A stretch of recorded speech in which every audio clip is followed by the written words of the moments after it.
नमस्कार सर्व विद्यार्थी मित्रमैत्रिणींनो, माझे नाव सौ सुनीता रामभाऊ बारगजे।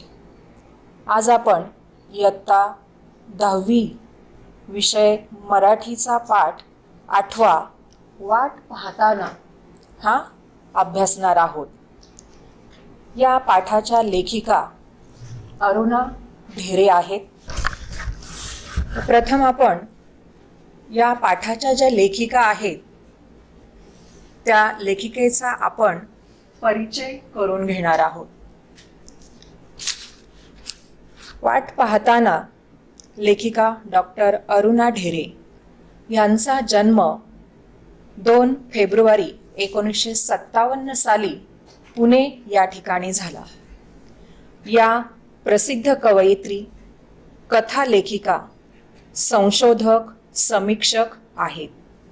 त्यांनी कथा, कादंबरी, ललितलेख, आस्वादक समीक्षा, संशोधनपर लेखन असे त्यांनी विविधांगी लेखन केलेलं आहे। विविधांगी म्हणजे अनेक प्रकारचं, वेगवेगळ्या प्रकारचं लेखन त्यांनी केलेलं आहे।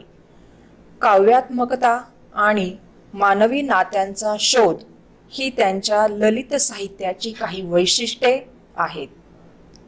त्यांचे प्रारंभ, यक्षरात्र, मंत्राक्षर, निरंजन, जावे जन्माकडे हे कविता संग्रह आणि कृष्ण किनारा, अज्ञात झऱ्यावर हे कथा संग्रह प्रसिद्ध आहेत। रूपोत्सव हा स्फुट लेख संग्रह आणि मैत्रेयी ही कादंबरी प्रसिद्ध आहे। नागमंडल, लोकसंस्कृतीची रंगरूपे, विस्मृती चित्रे हे काही संशोधनात्मक, समीक्षात्मक लेखन सुद्धा या लेखिकेचं प्रसिद्ध आहे। आता ह्या ज्या लेखिका आहेत डॉक्टर अरुणा ढेरे यांचं PhD पर्यंतचं जे शिक्षण आहे ते आपल्या या पुण्यामध्ये झालेलं आहे। लेखिकेचा मूळ पिंड जो आहे तो मुळातच कवयित्रीचा असल्यामुळं त्यांनी जे काही लेखन केलेलं आहे त्यांच्या या लेखनामध्ये तरलता, काव्यात्मकता आणि सौंदर्य लक्षी अशी संवेदनशीलता त्यांच्या या लेखनामधून आढळून येते। संत साहित्य आणि लोकजीवन हे तर त्यांचे खास जिव्हाळ्याचे विषय आहेत। प्राचीन संस्कृती आणि प्राचीन साहित्य यांचा प्रचंड व्यासंग असलेले प्रकांड पंडित जे आहेत डॉक्टर रा. ची. ढेरे, म्हणजे अर्थातच त्यांचं पूर्ण नाव डॉक्टर रामचंद्र चिंतामण ढेरे, हे त्यांचे वडील आहेत। बालपणापासूनच त्यांना घरातच उत्तम दर्जाची अशी हजारो पुस्तकं आणि वडिलांना भेटायला येणारे जे काही नामांकित साहित्यिक आहेत त्यांचा या लेखिकेला लहानपणापासूनच सहवास लाभलेला असल्यामुळं त्यांचा पिंडच मुळातच कवयित्रीचा आणि लेखिकेचा बनलेला आहे।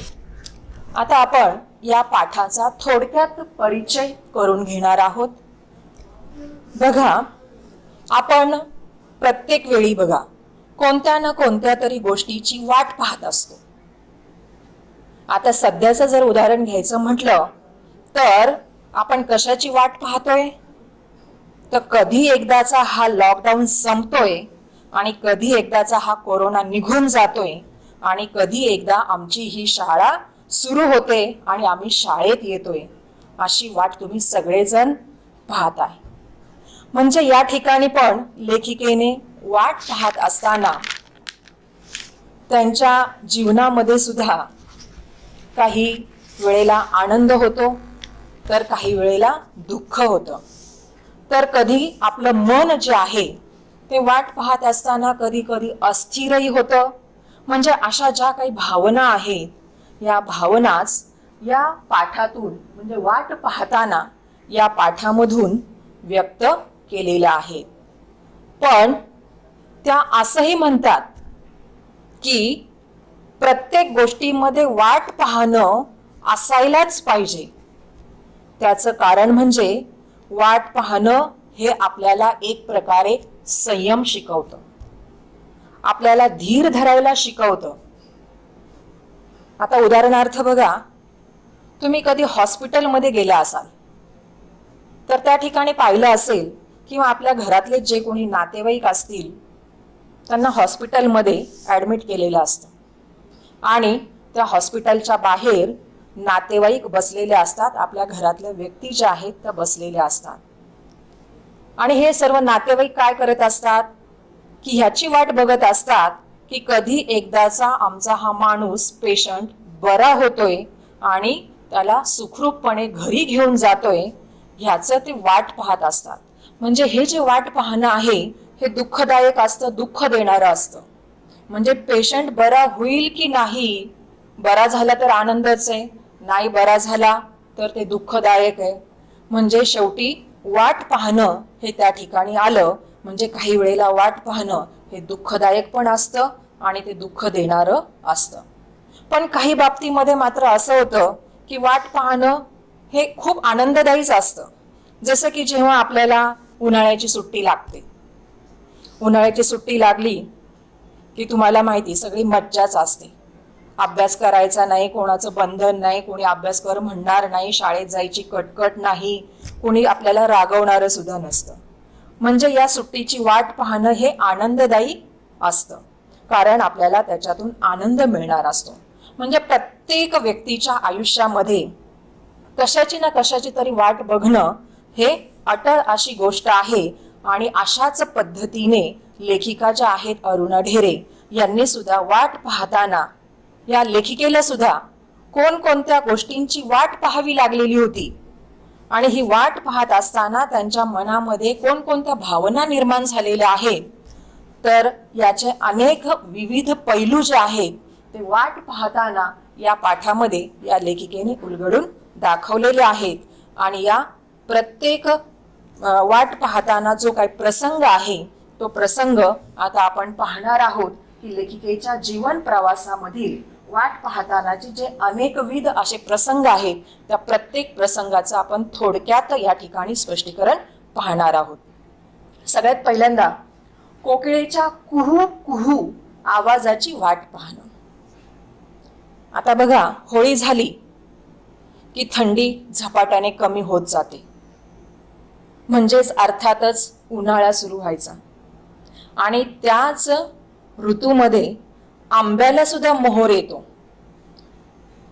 आणि त्या आंब्याच्या मोहराचा जो घमघमाट आहे तो सगळीकडे पसरायचा. रात्री झोपताना उद्या म्हणजे पहाटेच्या वेळेला या कोकिळेचं कुहू कुहू ऐकू येईल का असं वाट पाहणं मग सुरू व्हायचं. म्हणजे रात्री झोपतानाच त्यांच्या मनामध्ये असा प्रश्न निर्माण व्हायचा की पहाट झाल्यानंतर आपल्याला कोकिळेचं हे कुहू कुहू जो आवाज आहे तो ऐकू येईल की नाही, म्हणजे हे सुद्धा वाट पाहणं आलंच. आणि मग पहाटे पहाटे गाढ झोपेमध्ये असतानाच, कारण तुम्हाला माहिती पहाटेच्या वेळेला सगळ्यांनाच कशी गाढ झोप लागते, थंडगार हवा सुटलेली असते आणि ही गाढ झोपेमध्येच असताना तो कोकिळेचा कुहू कुहू आवाज कानावर यायचा आणि मग त्या आवाजाची वाट पाहणं जे आहे ते सार्थकी लागायचं. त्याच्यानंतर दुसरं म्हणजे शालेय जीवनामध्ये सुट्टीची वाट पाहणं. आता हे तर तुम्हाला सगळ्यांनाच त्याचा अनुभव आहे. सुट्टी म्हटलं, उन्हाळ्याची सुट्टी म्हटलं की त्याच्या अगोदर परीक्षा असते. परीक्षा जवळ आली की अभ्यासाचं थोडंसं टेन्शन असतं, पण त्याच्यानंतर मात्र सुट्टी लागणार असते. म्हणून सर्वजण काय करतात, जोमाने अभ्यासाला लागतात. कारण एकदाची परीक्षा संपली की मग आपल्याला सुट्टी लागणार आणि आनंद आपल्याला उपभोगायला मिळणार असतो. म्हणजे परीक्षा तोंडावर आली की सुट्टीची वाट पाहणं सुरू व्हायचं. अभ्यासाची जी वह्या पुस्तकं आहेत ती बाजूला झाली, म्हणजे परीक्षा संपली की सुट्टी लागली की मग सुट्टीमध्ये नुसती धम्माल असायची. त्यावेळच्या अनेक आठवणी ज्या आहेत त्या या पाठामध्ये या लेखिकेने त्यांच्या जीवनातील आठवणी सांगितलेल्या आहेत. आता शनिवार वाडा तुम्हाला माहिती आहे आपल्या पुण्यामध्येच आहे आणि मी मगाशीच सांगितल्याप्रमाणे या लेखिकेचा जन्म पुण्यामध्येच झालेला आहे. आणि या शनिवार वाड्यामध्ये सकाळी सकाळी जाऊन या लेखिका बकुळीची फुलं वेचून आणायच्या. त्याच्यानंतर अंगणामध्ये असलेले जे काय हजारी मोगऱ्याचं झाड आहे ते फुललेलं असायचं. माठातलं वाळा घातलेलं पाणी, कारण उन्हाळा असल्यामुळं थंडगार पाणी सगळ्यांनाच प्यावंसं वाटतं, त्यामुळं त्या पाण्यामध्ये वाळा घातला जायचा. एक वाळलेलं गवत त्याचा तो प्रकार आहे वाळा म्हणजे, तर त्यामुळं ते पाणी थंड राहतं हे तुम्हाला माहिती आहे. तर माठातलं वाळा घातलेलं पाणी आणि त्याच वेळेला आई आणि आत्यांची कुरड्या पापड्यांची वाळवणं, म्हणजे कुरड्या पापड्या घातल्या जायच्या आणि त्याची वाळवणं उन्हामध्ये वाळत घातलेली असायची.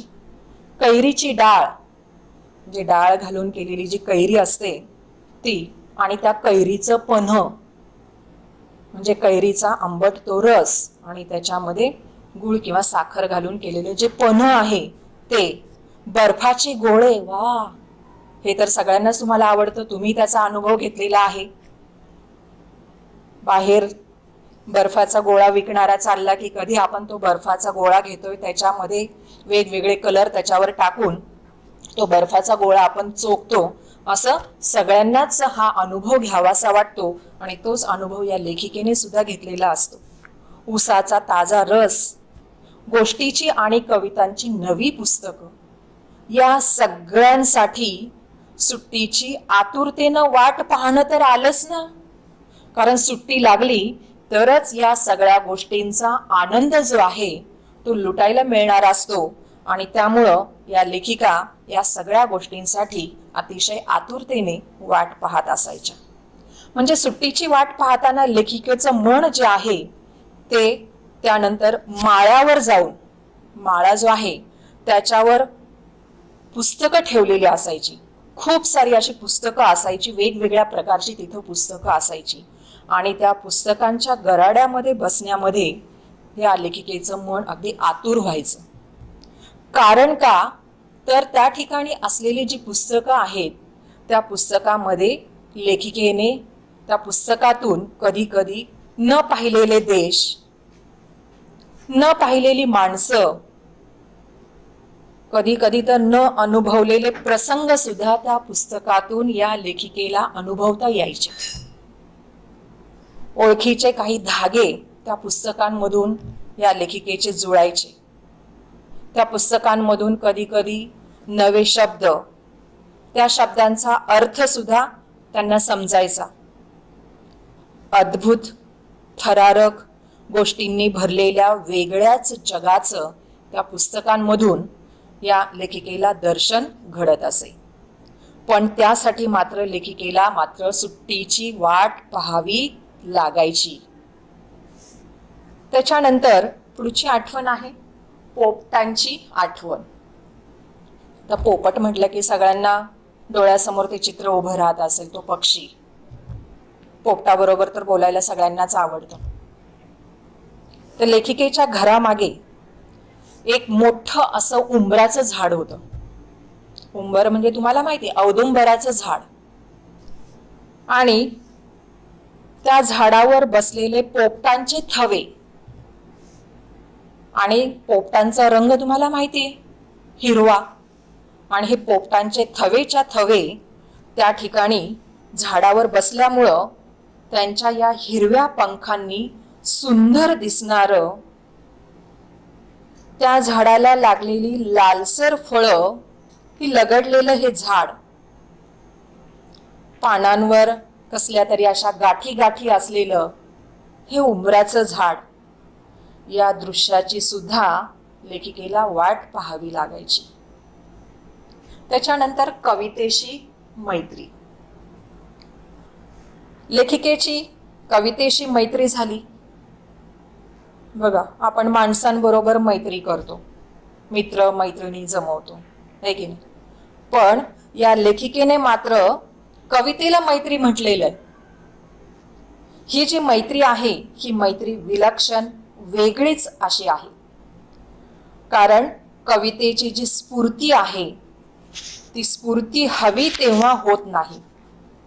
आणि कविता लिहायची म्हटलं किंवा म्हणायची म्हटलं तर मनातून ती स्फूर्ती यायला हवी, तरच त्या कवितेचे शब्द जे आहेत ते बोलले जातात, सुचले जातात.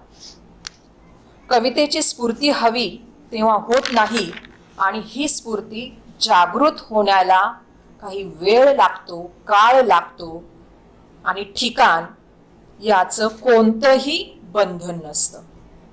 म्हणजे वेळ, काळ, ठिकाण कधी कोणत्या वेळेला कविता आठवेल किंवा कवितेच्या ओळी आठवतील, ठिकाणही निश्चित नसतं. अशा प्रकारे कविता ही सुद्धा खूप वाट पाहायला लावणारी या लेखिकेची मैत्रीणच म्हणावी लागेल. त्याच्यानंतर नोकरी करणारी लेखिकेची आत्या. आता या लेखिकेची आत्या जी आहे, उरुळी कांचनच्या मराठी शाळेमध्ये त्यांची आत्या नोकरी करायची. उरुळी कांचन तुम्हाला माहिती आहे, हडपसरच्याही पुढे आहे. किती लांब आहे बघा, ग्रामीण भाग. त्यावेळेला मात्र आजच्या सारखी उरुळी कांचनला जाण्यासाठी वाहनांची फारशी सोय पण नव्हती. आता तरी बस वगैरे, रिक्षा काही ना काहीतरी मिळते, पण त्यावेळेला मात्र वाहनांची फारशी सोय नसायची. अगदी तुरळकपणे खूपच कमी अशा बसेस त्या ठिकाणी असायच्या किंवा नाहीतर मग रेल्वे, आणि त्याची वाट पाहावी लागायची. त्यामुळं आत्याला सकाळी 8 वाजताच घरातून बाहेर पडावं लागायचं. मग घरातून बाहेर पडल्यानंतर बस, रेल्वे जे काही मिळेल त्याने प्रवास करायचा आणि नोकरीच्या ठिकाणी उरुळीला पोचायचं. परत येताना सुद्धा तसंच रेल्वे, बस जे काही मिळेल, 2-2 बस करून म्हणा किंवा रेल्वे करून, जे वाहन मिळेल त्या वाहनाने घरी परत यायचं. मग घरी परत यायला रात्रीचे 9-9:30 तरी व्हायचे. म्हणजे सकाळी 8 वाजता आत्या घरातून बाहेर पडायची आणि रात्री 9-9:30 घरी परत यायची. पण त्यावेळेला मात्र ही लेखिका आणि लेखिकेची असलेली जी सर्व भावंड होती ती आत्याची वाट पाहत वाड्याच्या दिंडी दरवाजामध्ये उभी असायची. पूर्वीच्या काळी वाडे होते, म्हणजे अनेक घरं मध्ये आणि मध्ये मोकळी जागा, त्याला वाडा म्हणायचे. तर वाड्याचा दिंडी दरवाजा म्हणजे मुख्य दरवाजाच्या तिथे एक खिडकी असायची आणि आतून ही सर्व भावंड आणि लेखिका आत्या येते की नाही रस्त्याकडे नजर लावून वाट पाहत असायची. आत्याला नोकरी करणं तर भागच होतं आणि भावंडांनी वाट पाहणं हे अटळ असं सत्य होतं. आत्या आल्यानंतर मात्र ती आत्या भावंडांना आणि या लेखिकेला जवळ घ्यायची, मायेनं प्रेमाने त्यांच्यावरून हात फिरवायची. म्हणजे आत्याला उशीर झाल्यामुळं ती येईपर्यंत असलेली जी अनामिक अशी भीती जी आहे त्या भीतीमुळं वाट पाहण्याचा अनुभव जो आहे तो व्याकुळ करणारा असाच असायचा. त्याच्यानंतर या लेखिकेने पुढचा त्यांचा अनुभव एक सांगितलेला आहे, चिनी सिनेमामधील वाट पाहण्याचे विदारक वास्तव.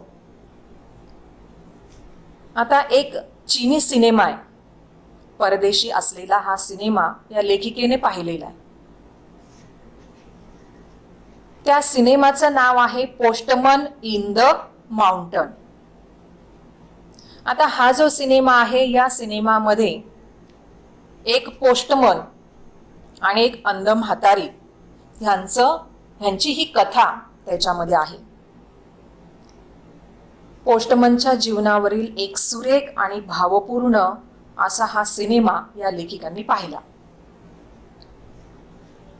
आता हा जो पोस्टमन असायचा तो एका वस्तीवर म्हणजे पहाडी प्रदेशामध्ये, की जिथं फारसं कोणी जाऊ पण शकणार नाही, येऊ पण शकणार नाही, अशा या भागामध्ये, दुर्गम भागामध्ये हा पोस्टमन लोकांची पत्र घेऊन जायचा. त्या ठिकाणी एक अंध म्हातारी होती आणि ती अंध म्हातारी आपल्या मुलाच्या पत्राची वाट पाहायची. कारण तिचा मुलगा जो होता तो शहर गावी राहायला होता आणि तो आपली खुशाली कळवेल, मला कधीतरी भेटायला येईल किंवा मला स्वतःबरोबर घेऊन जाईल, ह्याची ती वाट पाहत असायची. ही बातमी ऐकण्यासाठी ती नेहमी आतुर झालेली असायची. भेटायला कधीही न येणाऱ्या आपल्या मुलाची व्याकुळ होऊन वाट पाहणारी ही एक अंध म्हातारी, तिची मुलाला भेटण्याची जी तगमग आहे ती तगमग पाहून हा पोस्टमन तिला काय करायचा, प्रत्येक फेरीमध्ये म्हणजे प्रत्येक वेळेला तो त्या वस्तीमध्ये गेला की कोरं पत्र वाचून त्या म्हातारीला दाखवायचा. ते कोरच पत्र होतं, पण तो आपलं खोटंच सांगायचा की तुझा मुलगा जो आहे तो तिकडे खुशाल आहे आणि तुला तो लवकरच भेटायला येणार आहे, असं तो पोस्टमन त्याला सांगायचा. तिचा मुलगा जणू काही प्रेमाने चौकशी करतोय आणि तो आता लवकरच स्वतःकडे तुला घेऊन जायला येणार आहे, असं पोस्टमन तिला सांगायचं. कारण तिची जी वाट पाहणं आहे ते पोस्टमनला सहन होत नव्हतं. तिच्या मुलाचं पत्र हाच म्हातारीच्या जगण्याचा एकमेव आधार आहे हे पोस्टमननं ओळखलेलं होतं. म्हणून तो खोटंच त्या म्हातारीला कोरं पत्र वाचून दाखवायचा आणि ती म्हातारी सुद्धा या पोस्टमनला आशीर्वाद द्यायची. पण पुढे काय झालं, हा पोस्टमन आजारी पडतो म्हणून त्याच्या जागी त्याच्या मुलानं हे जे पोस्टमनचं काम आहे ते काम करायचं ठरतं. तेव्हा कामाची माहिती करून देत असताना त्याला ही अंध म्हातारीची गोष्ट समजते आणि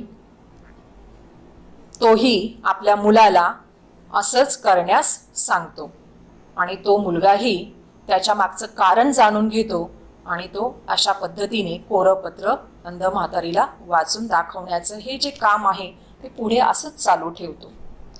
कारण त्यामुळं का होईना ह्या म्हातारीचे जे शेवटचे दिवस आहेत ते शेवटचे दिवस समाधानामध्ये चाललेले असतात. म्हणून पोस्टमनचा हा तरुण मुलगा सुद्धा हे नाटक पुढे चालू ठेवायला तो तयार झालेला असतो. पोस्टमन मधील या ठिकाणी आपल्याला एका भल्या माणसाचं चित्र विलक्षण परिणामकारक आहे असं जाणवतं. म्हणजे म्हातारीचं वाट पाहणं सुखाचं करण्यासाठीची ही जी रीत आहे ही रीत स्पष्ट करणारा असा एक विलक्षण अनुभव या चित्रपटामध्ये सांगितलेला आहे. मग आता हे जे वाट पाहणं आहे या वाट पाहणं ह्याच्याबद्दल लेखिकेचं असलेलं जे मत आहे ते आपण पाहूया. वाट पाहणं ही जी गोष्ट आहे ही प्रत्येक वेळेला सुखाची नसते. ती वाट पाहणं दुःख, काळजी, अस्वस्थता आणि तडफड यांनी भरलेली असते. पावसाची वाट पाहणारा शेतकरी तुम्हाला माहिती आहे, कारण त्याचं संपूर्ण जीवन जे आहे ते या पावसावरच अवलंबून असतं. म्हणून तो अतिशय आतुरतेने या पावसाची वाट पाहत असतो. म्हणजे त्या ठिकाणी चिंता, काळजी हे आपल्याला जाणवतं. विठुरायाच्या दर्शनाची वाट पाहणारे संतांचे अभंग यामध्ये मात्र करुणेचा स्पर्श झाला की असं लक्षात येतं की एखाद्या गोष्टीची जेव्हा आपण आतुरतेने वाट पाहतो तेव्हाच त्याला त्या गोष्टीची जी किंमत आहे ती किंमत कळते. म्हणजे एखादी गोष्ट सहजासहजी मिळाली की तिचं मोल आपल्याला कळत नाही. म्हणजेच वाट पाहणं जे आहे ते आपल्याला संयम, धीर धरायला शिकवतं. एखाद्या गोष्टीवरचा आपला विश्वास जो आहे तो विश्वास घट्ट करायला शिकवतं. या गोष्टीचा ध्यास त्यामुळं वाढत जातो आणि वाट पाहावी लागल्यामुळं ही जी सुखाची चव आहे ती सुखाची चव वाढते. यशाची, माया प्रेमाची आणि आयुष्याबद्दलची ओढ जी आहे ती ओढ या वाट पाहण्यामध्ये सामावलेली आहे. आता या पाठाचा समारोप म्हणजे शेवट आपण करूया. म्हणजे या पाठामध्ये वाट पाहताना या पाठात लेखिकेने जीवनातील एक मूलभूत महत्वाचं तत्व उलगडून दाखवलेलं आहे. तसं जर पाहिलं तर माणूस वाट पाहत पाहतच आपल्या जीवनाची वाटचाल करत असतो. आपल्या ज्या काही आशा आकांक्षा आहेत ती पूर्ण करण्यासाठी, एखादी गोष्ट मिळवण्यासाठी आपलं मन अधीर झालेलं असतं. आपलं मन जे आहे ते शंकेने सुद्धा व्याकुळ होतं. हवी ती गोष्ट आपल्याला मिळेल का, असे जे प्रश्न आहेत ते प्रश्न मनामध्ये निर्माण होतात. म्हणजे एखादी गोष्ट चटकन मिळाली तर त्यातून लगेच आनंद मिळतो, पण लगेच मिळणारा हा जो आनंद आहे तो आनंद मात्र आपल्याला फार काळ टिकवता येत नाही. याच्या उलट जर एखाद्या गोष्टीची आपल्याला अधिकाधिक वाट पाहावी लागली तर त्यातून मिळणारा जो आनंद आहे तो दीर्घकाळपर्यंत टिकून राहणारा असतो. म्हणजे आपल्याला खरोखर काय हवं आहे हे वाट पाहणं ह्याच्यातून कळतं. आणि ती शोधण्याची जी दृष्टी आहे ती शोधण्याची दृष्टी या वाट पाहण्यातून मिळते. त्यामुळंच आपलं जीवन जे आहे ते आपलं जीवन समृद्ध होतं, सुखी होतं, आनंदी होतं. धन्यवाद.